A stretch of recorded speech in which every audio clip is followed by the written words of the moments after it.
Blessed and happy Sunday to all of you, my dear friends, my dear brothers and sisters, my dear good people of God, faithful followers of the Daily Gospel Reflection with Father Jack.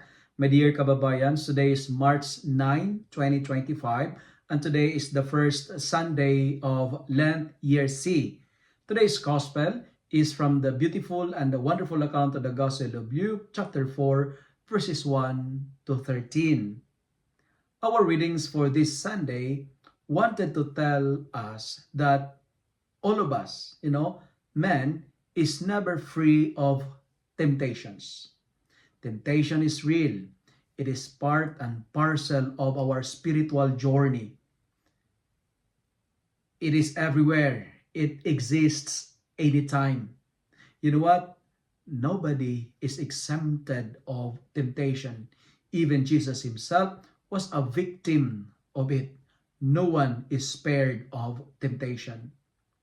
My dear friends, the temptations of Jesus most probably or perhaps were the same temptations we are facing every day, right? We need to be careful because if we are not discerning, it will destroy our faith. It will ruin our life because the goal of temptation is to forget God. The aim of the devil is to serve the self and not the Lord. The purpose of temptation is distraction.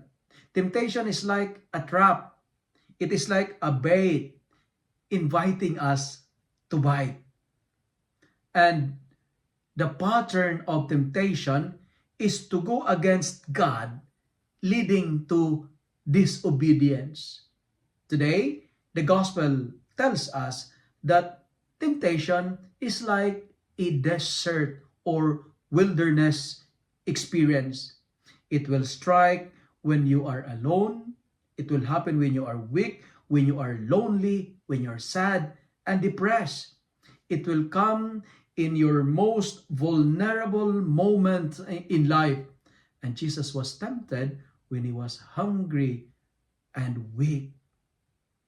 My dear friends, desert may represent desolations. Wilderness may represent loss of consolations.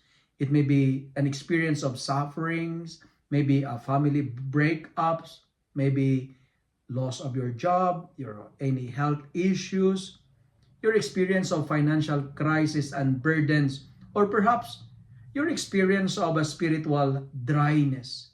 It is a desert experience, a wilderness experience. But you know what?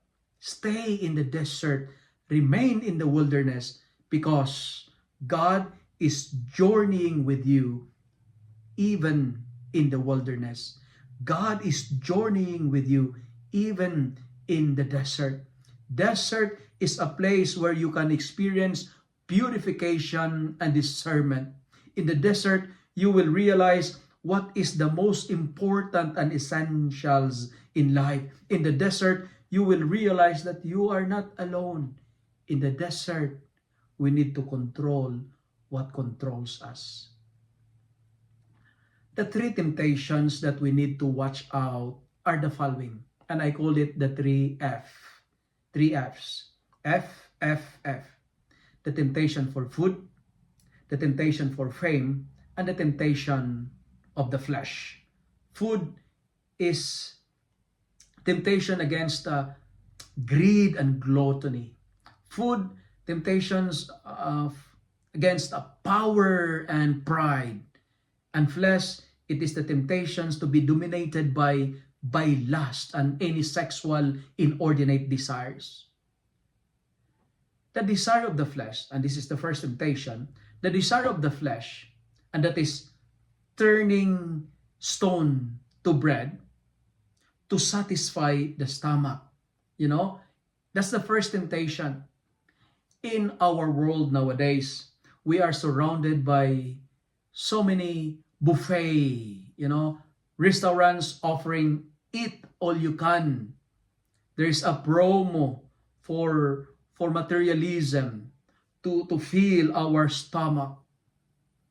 And today, the church is asking us to fast. Fasting is our tool, is our power against greed and gluttony.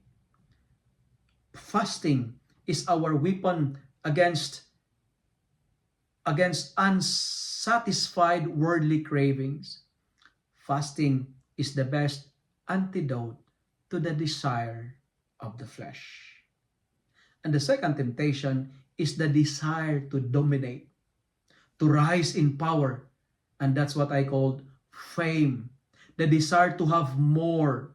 You know, sometimes in our life, we panic if we have less. We are afraid of nothing. In our first reading, there is a great desire to have more. You know, God provides, but they want to have more. You know, cheating and adultery happen because of not being satisfied with one. There is corruption in the government, in the church, because we like and love to have more in our life. There is an experience of hunger because of the experience of the greediness of others. There is so much resources in our community, in our world, but still we experience hunger. Why? Because there are so many people who are greedy.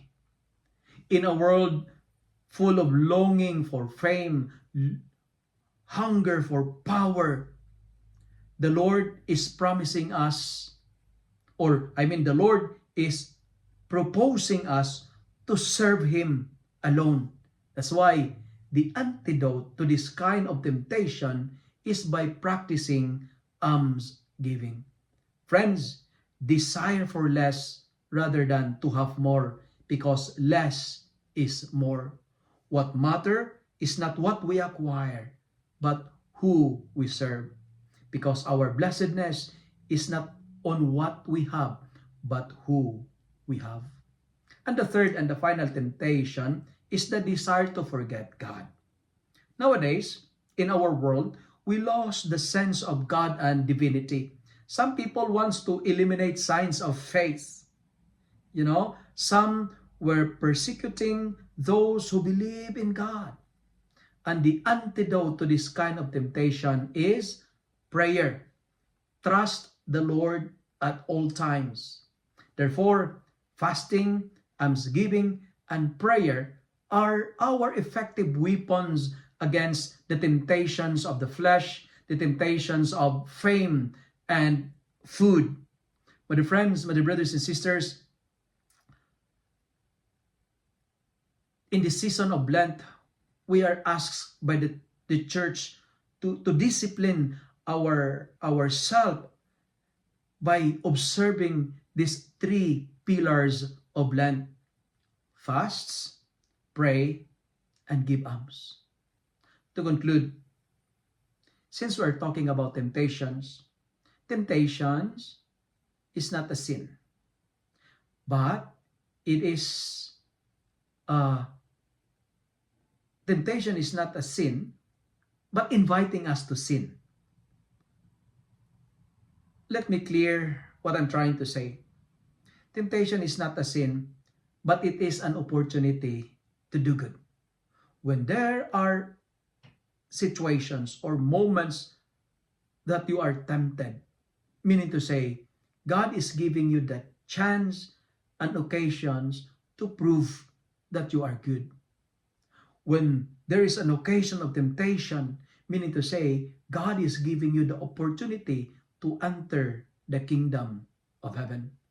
Do not be afraid of temptations, because Jesus Himself was tempted, but He was like triumphant and victorious over temptations. But we need to have our weapons and power in this season of Lent, in these 40 days of fasting, prayer, and almsgiving.